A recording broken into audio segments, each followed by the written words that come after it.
Hypnotherapy. Is it real? Let's discuss. Did you know that your non-conscious thoughts impact your behaviors? In fact, studies have shown that the non-conscious mind is more powerful than the conscious mind when influencing your thought patterns. Trained hypnotherapists can guide you into your subconscious mind to uncover the experiences that have resulted in negative thoughts and limiting beliefs so that you can work to reframe and move forward. Welcome to Normalize the Conversation. I'm your host, Francesca Reicherter, and today I'm joined by a doctor of chiropractic who offers an array of holistic services, including craniosacral massage and hypnotherapy, Dr. Mary. Join us as we dive deep into the power and influence of the subconscious mind. Dr. Mary, thank you so much for joining me today. I am so excited to have you back on the podcast. Before we jump in and talk about all the amazing work you're doing, I really want to check in with you. How are you really? I'm doing amazing, ups and downs, just like everyone else in the world, but chin up. I'm doing really amazing. I wrote 4 books. One was mainly for adults, pediatric wellness. It talks a little bit about plagiocephaly, torticollis, and lip and tongue tie, pre and post surgery, and also about like childhood development that can help a parent navigate like their children's growth and development. I just published a chiropractic story, which is a cute little story following a girl in her journey of health and wellness, including chiropractic care. It will go into some of the techniques that chiropractors use so that you could even explain to other families and friends in a very easy way what chiropractic is and how it could benefit your child. This is my original, a craniosacral story, which talks about craniosacral. And right now I'm actually doing live readings on Instagram to explain the pages and why and how things work. And this one my mom wanted me to publish, Dr. Knock's Holistic-y Twisty Nursery Rhyme. I love that one. It's so cute, right? Yes. So like I have really fun writing them. I love reading them and I love hearing like moms love it. I have this one parent who's like the little kids fight over the book. And it's just the cutest thing. And like the book they're fighting over is like my book, which is about health and wellness. So I'm glad that they're getting that holistic-y education. So yeah, lots happened. And I got my hypnotherapy license, which has just changed. My practice has changed me completely. I've done things that I've never thought I would do, like a girls' trip in Tennessee with 6 women. And I'm just like, that would have never happened. So like my optimism is up, and it's so important for me to share this with the world, because if it did this for me, I can just imagine what it could be doing for other people.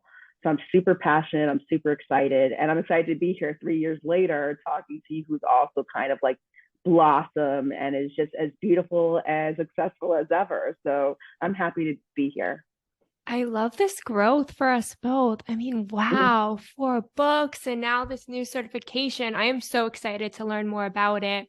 I know as a future therapist myself in school right now for my master's in psych, we learn about all these different modalities, but one I haven't learned anything about is hypnotherapy. And there are so many positive reviews toward it, just not enough conversation. So can you tell us a little bit more about what hypnotherapy actually is? Yeah, so I'm going to share my screen to give you the whole picture. And so hypnotherapy is guided relaxation, but also affirmations.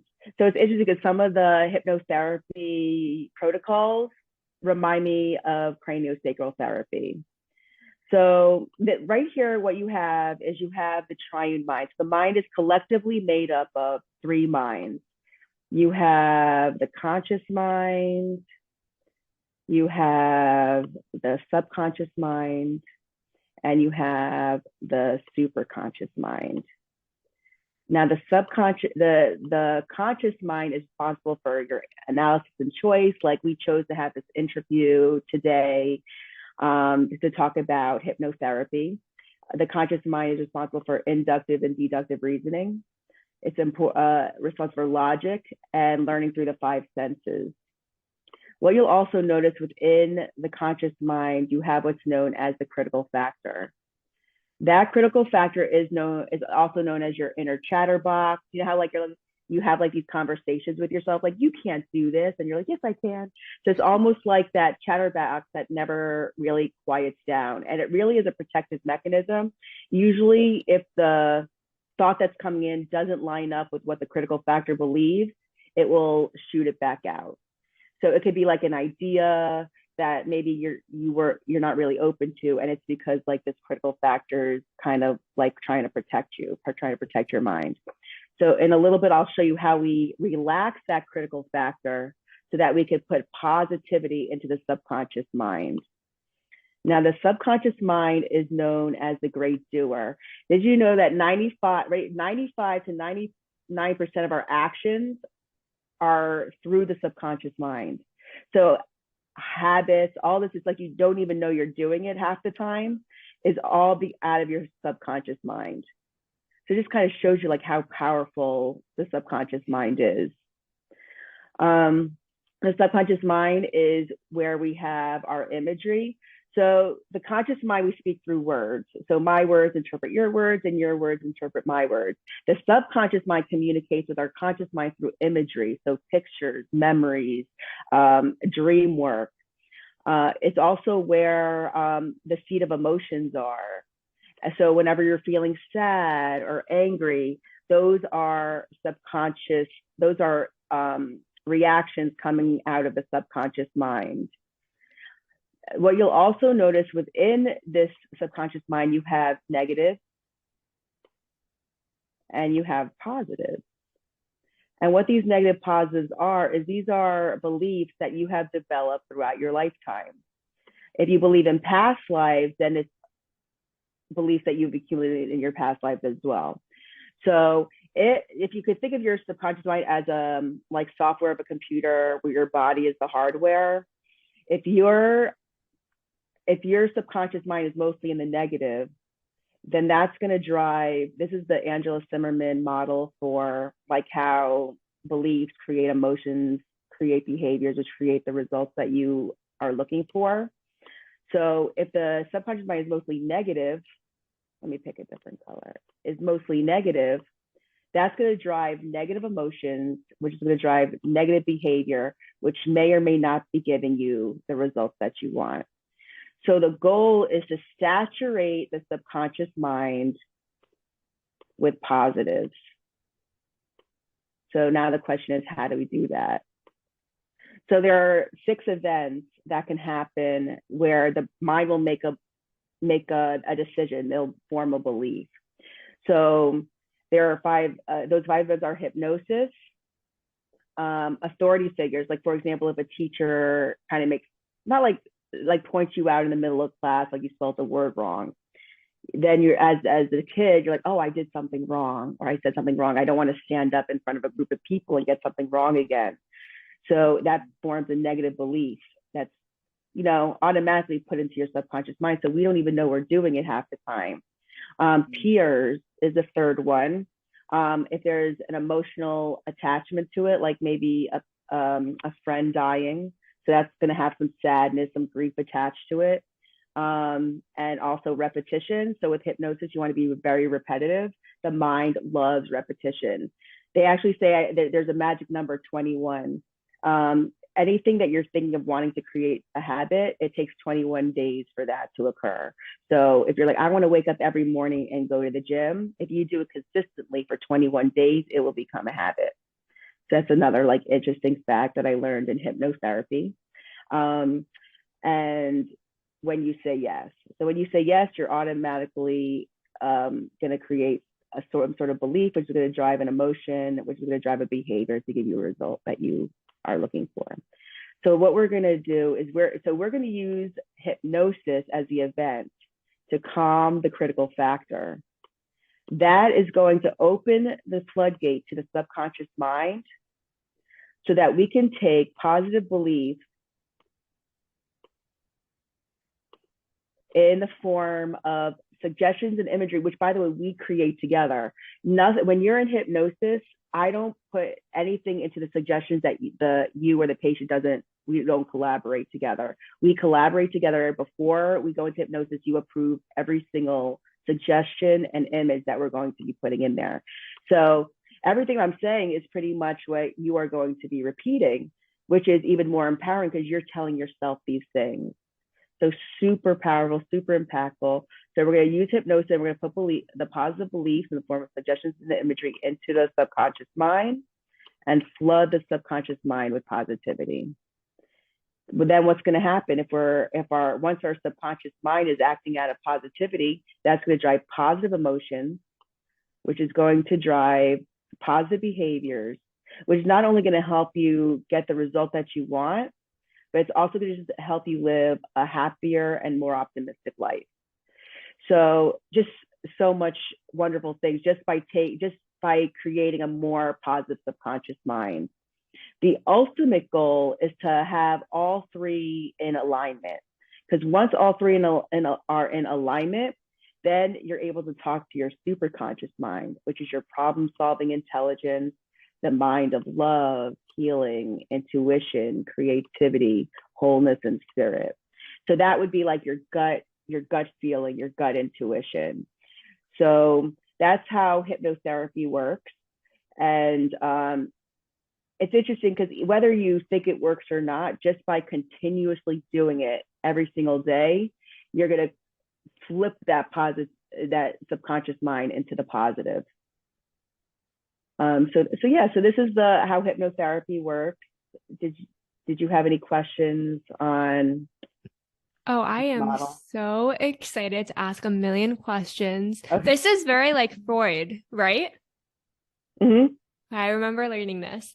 And one thing that really surprised me when I had learned through that model was how an event can shape a belief, which can shape the emotion, behavior, and cause the result. So, for example, if I got injured really early on in life, right? I was playing soccer, I fell and sprained my ankle, and now I believe that I'm clumsy. And I've developed this kind of fear toward playing soccer. And I just feel like clumsy and not good enough to be an athlete. My behavior is going to turn into, I'm not going to try anymore. I'm not going to want to play soccer. I'm not going to want to play any sports. I might even start sitting out in PE and just become very afraid of any physical activity. And the result is I no longer am an athlete, or I no longer want to try, or I don't want to work out, and it can cause long-term shifts. So now, years later, lacking some motivation maybe and great opportunity to, at least what people always tell me is like exercise will really help get your strength up, get your energy up. But now I don't know why I don't want to exercise, but going to the gym, going for a run, this all seems like inside my mind, it's just not going to happen. I don't want to do it. I don't know why. And going back into those early events and what created that negative attitude can be so important.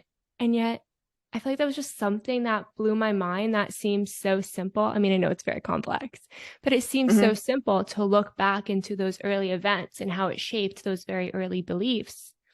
We often don't do that. So in hypnotherapy, what does the process actually look like? How do you kind of figure out what event to look back toward?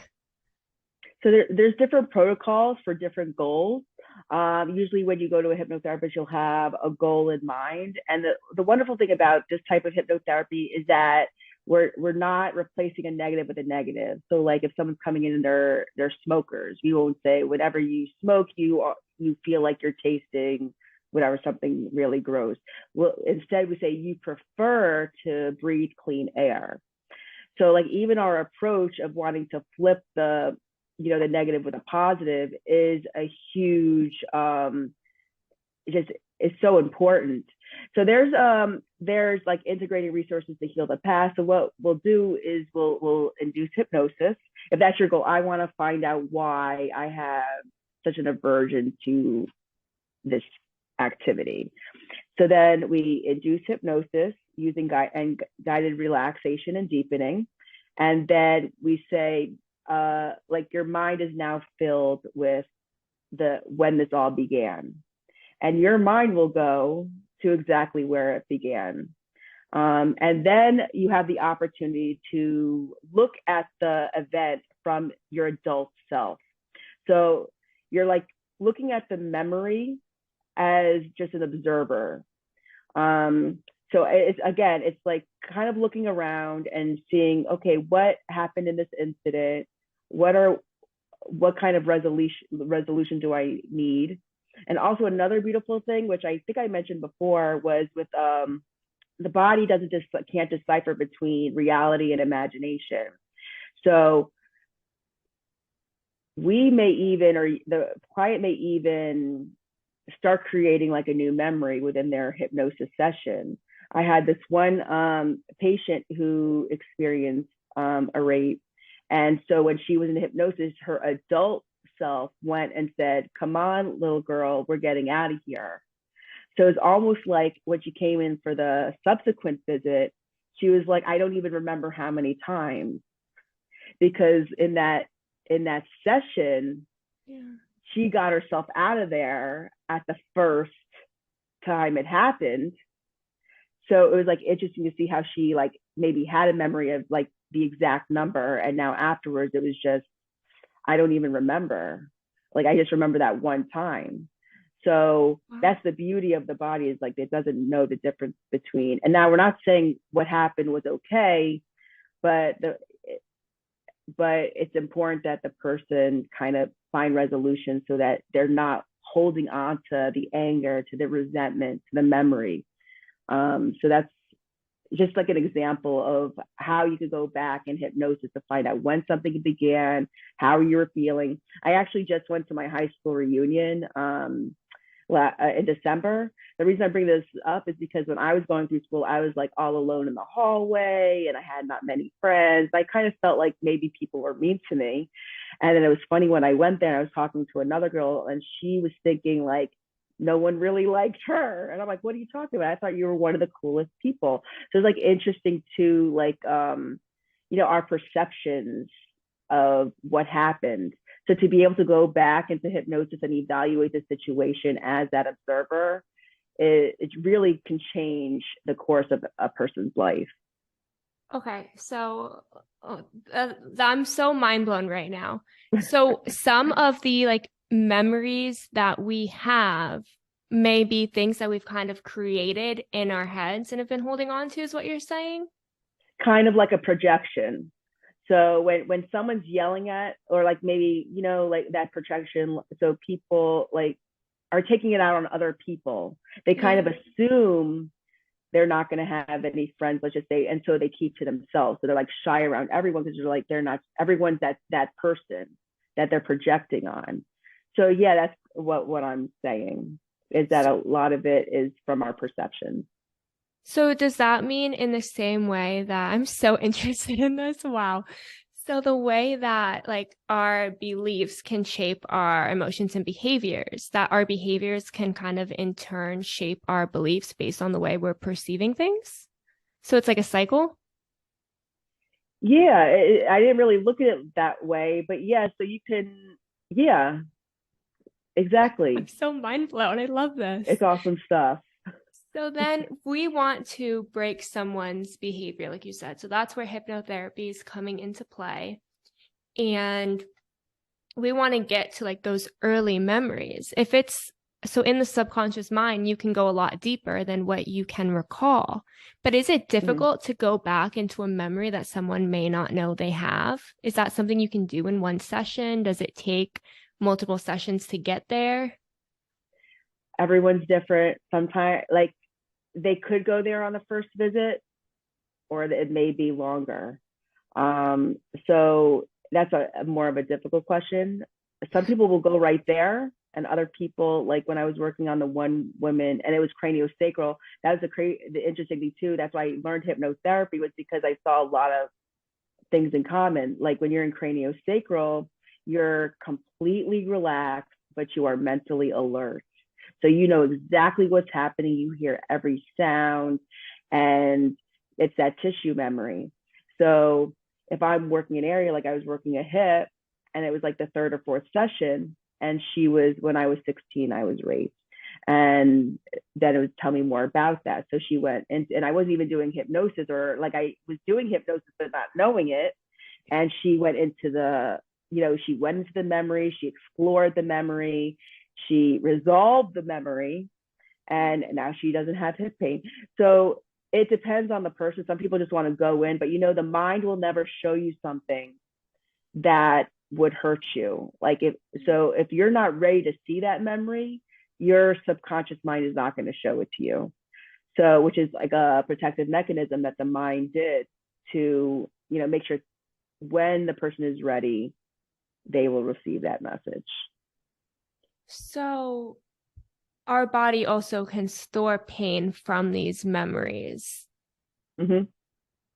Correct. So this is why these different modalities are so important, because the mind-body connection, right? You genuinely, something that happened to you that is affecting you mentally can also affect you physically. And a lot of times we go straight into treating the physical problems and completely forget about that mental aspect. And I know for me, that's something I've done so many times and didn't find out that, I'll use something so simple as like chest pain can be from anxiety, right? Mm-hmm. There's just so many things, and that's a simple one we all can relate to and recognize now. But there's so many different things in our bodies that really relate to our mental health and how we're feeling. So I think with hypnosis, hypnotherapy, due to a lot of the way it looks in movies, right? They bring someone on stage and they're clacking like a chicken. And there's a lot of just misconceptions about it, right? Yeah. So Absolutely. what do you think is one of the biggest misconceptions? I would see losing control, which is interesting because in hypnosis, the person is in complete control. So when you go to a stage show and you don't get hypnotized, they tell you you can't be hypnotized. But that's not true. They have a goal. They want you to cluck like a chicken. So it's just interesting. So that's people who've had that experience. Like when someone, an authority figure, tells you can't be hypnotized, those types of people could be a little bit more tricky, or have a little bit, because they were told you can't be hypnotized. It's always you have to reverse that belief. I know there's a lot of movies like Get At. There's so many. But yeah, losing control is probably the biggest one. But here's another thing: is you will never do anything that's outside your moral code. I will never be able to convince you to rob a bank, because that goes against like you come out of a hypnosis and say, what are you, absolutely crazy? Like, I'm not going to do that. Like you're not going to do it. I always tell you the only people I could convince to rob a bank or hypnotize to rob a bank is a person who's a bank robber. That's it. You know what I'm saying? And I'm not doing that, but I'm just saying, like, no one will ever be able to make you do something that you don't want to do in hypnosis. That is so important to talk about, because that's, I think, one of the fears that I always had when I thought about hypnotherapy is I don't know what's going to happen. And if I'm not in control, I like to be in control. I like to be in control of my body, my mind, what's happening. I'm one of those people who loves control. And the idea that you completely surrender control to someone else and they're controlling your mind and your thoughts is a misconception. It's made up.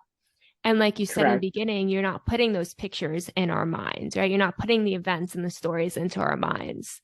So what's an example of a way you kind of facilitate it so that they are able to come up with the event or the memory or the belief on their own? Okay, so usually we start off with a goal session and this is where I explain this is what's going to happen, this is how hypnosis works, and then we go into hypnosis. Now it's interesting because some people, when I'm counting people out of hypnosis, they'll open their eyes sooner, and I will let them know it's because you're in control, not me. Like you could open your eyes on, like it's like I'm going to hypnotize you. I'm going to count from 1 up to 5. When I get to 5, you're going to open your eyes. You're going to feel refreshed, rested, and relaxed. Some people will start to open their eyes at 2, and so I'm like, see, you have complete control over your body. So you have the option to open your eyes if you'd like, so I kind of, those little nuances actually like help the patient understand that they are in control. They could wake up from the session whenever they could go in midway and open up their eyes if they are not comfortable with something. They are in control. We could stop a session if we want. But usually, like when it comes to a memory, let's say, so now that's that question, is we're very specific. So we're asking the mind a very specific question so that your mind will go right to that event. So if, for example, it's like, if you're saying like if you say an exact date, you're going to get some like pretty close to that date. So that's like that's how we do it. And it's kind of, I want to say magic is like, really, it will just, yes, if we make the intention for your mind to go back to the time where this happened, your mind will be filled with those things.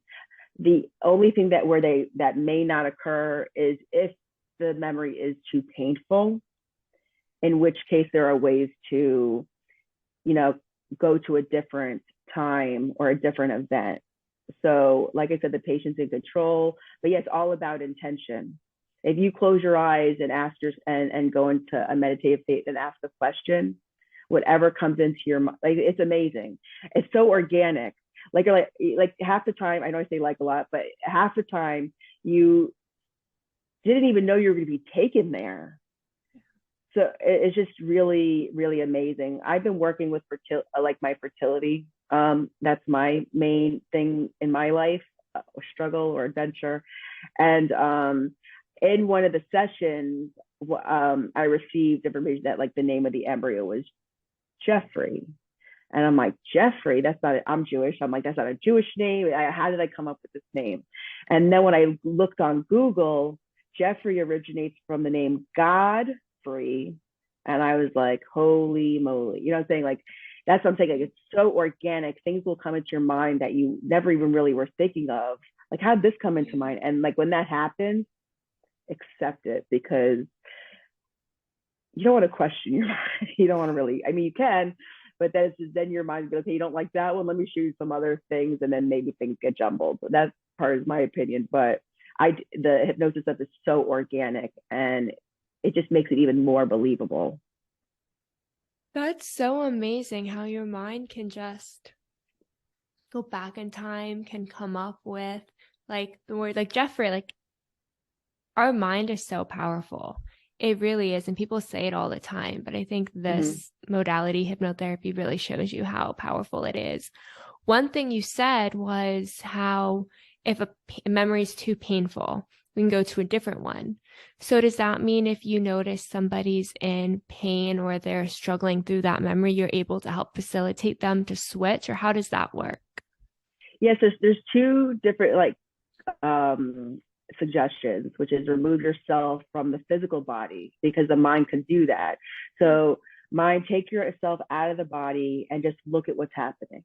Like, don't get out of your body, don't feel the pain. That's one way, is like looking at it from a distance. So we could still evaluate that same memory, but from like the cloud. Or you guys say, are you comfortable processing this today? If they say no, then we just switch. I would make an educated decision at the time. This is where we're going to go. Maybe I count out and dehypnotize. It really depends on the person. And maybe we would do some resource anchoring, which is it's a technique. This is a mudra. It's known as a mudra, but there's ways to create positive memory anchoring with hypnosis using this hand position. So there's like a million ways I can go in that situation. But yeah, like I said, it's the patient, it's your session. So if you don't want to process, if it's too painful at that time, we can leave it and come back to it. We could come out of hypnosis and talk about it and become that empathetic listener. And then when they're ready, even just by doing that and just the awareness of the event is like a good step. So you are not going to be trapped in a painful memory. You are in control. Hypnotherapy is a great way to look back into those unconscious thoughts, beliefs that are influencing your current behavior. What else do you wish people knew about hypnotherapy? One of the things is like from a chiropractic perspective or a health perspective is when you are in hypnosis, you are activating relaxation. When you're activating relaxation, you're activating the parasympathetic nervous system, which is your rest and digest. So people who have IBS or Crohn's or any sort of gastrointestinal condition, this will help. It's good for rest, so rest and digest, so better sleep.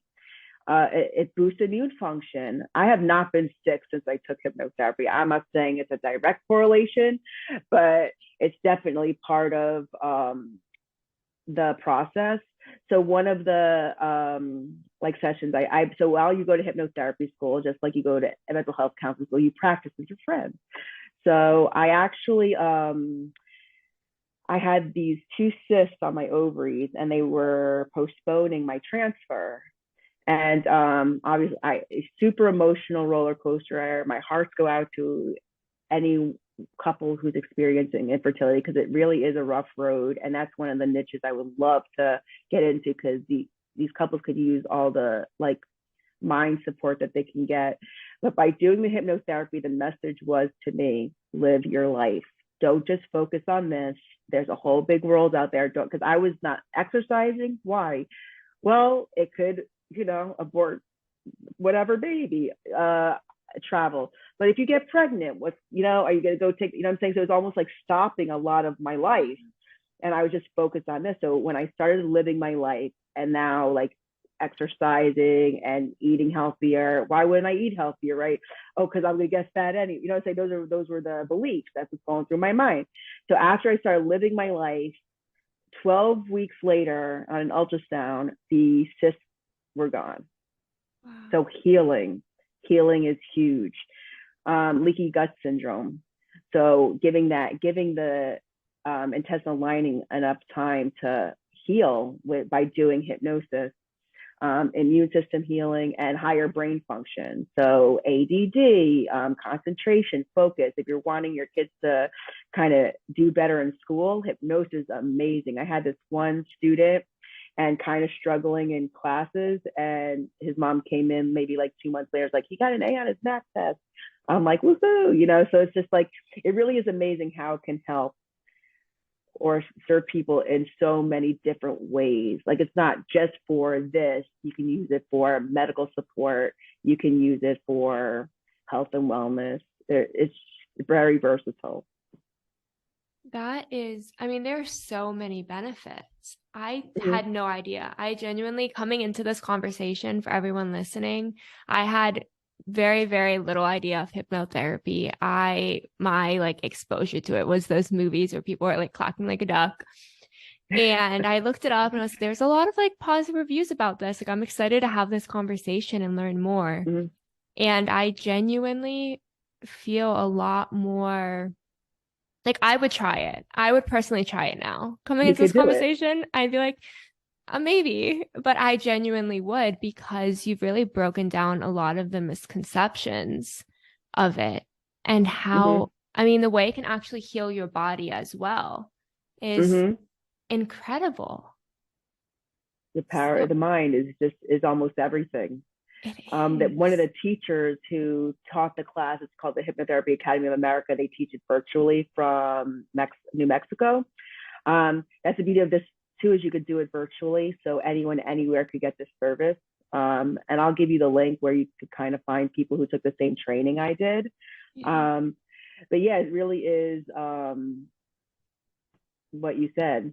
Like, just so like amazing and versatile and body healing. And yeah, all you need is a goal to start off with, and we can get rolling. So now, how does somebody find someone who's certified in hypnotherapy?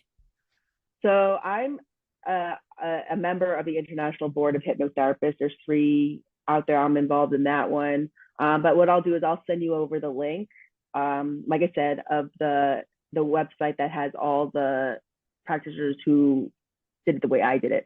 There's a lot of people there, just like personal training, just like other professions, there are one-day training classes. I took a 2.5-month course. I have over 400 hours of hypnotherapy training. So I think it's definitely important to find someone who's not taken one class, because a lot of the times it's aversion therapy. So with smoking, it's that aversion therapy. Like, oh, you don't like to smoke because every time you go to smoke a cigarette, you feel like it's a beetle, whatever, an insect. So, but then it's replaced with a negative, and we want to make the subconscious more positive. So I, from a holistic chiropractor who has this holistic view of everything, that is the hypnotherapy that I want people to receive. So I'll send you the link. Amazing. Thank you. you. So are you. Amazing. Thank you. For anyone listening who may want to get in touch with you, ask you some questions, maybe schedule an appointment with you, how can they reach out and connect? They could do it on Instagram through @BetterEveryStepToday, or they could call me 954-560-0221. However you email, my last name, DC. So I'll send you over all the information, and so that everyone can have access. And if I have friends who are so ready and willing to do this because we were so excited coming out, and we're just ready to kind of, start serving the community with hypnotherapy. So they're still excited, even though it's a little bit of maybe a struggle kind of getting out there, because it's some people quit their business and decide to just hypnotherapy. So they're starting from the bottom, kind of like growing and marketing, but they're ready to roll. So if I'm too busy, I have friends and referrals that I could refer to. Amazing. Dr. Mary, thank you so much for joining me today for this really powerful conversation. Thank you so much for listening to Normalize the Conversation. Don't forget to subscribe, rate, and review. This podcast is an initiative of Inspiring My Generation, focusing on normalizing the conversation, bringing education and awareness to the forefront, and amplifying global voices to spark change and hope. Inspiring My Generation is a 501c3 nonprofit organization on a mission towards suicide prevention through awareness, conversation, education, and support. Connect with us on Instagram at Inspiring My Generation, and visit our website inspiringmygeneration.org to learn more about our work and how you can make a difference.